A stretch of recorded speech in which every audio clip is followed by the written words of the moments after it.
Alright, this is a video. My client at work told me that it's fresh oregano I grow and I'm putting it into a tea diffuser.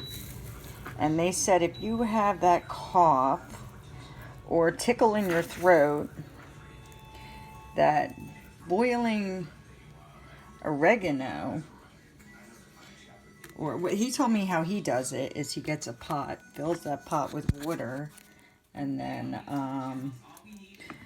fills the top of the pot with oregano, and then lets it steep and then strains it. I'm doing it a different way, but kind of the same thing. So I'm going to let that sit. And he says that at night, if you have a tickle in your throat, or you're coming off a cold, or you have a cough and you can't sleep, he said infused oregano tea works very good.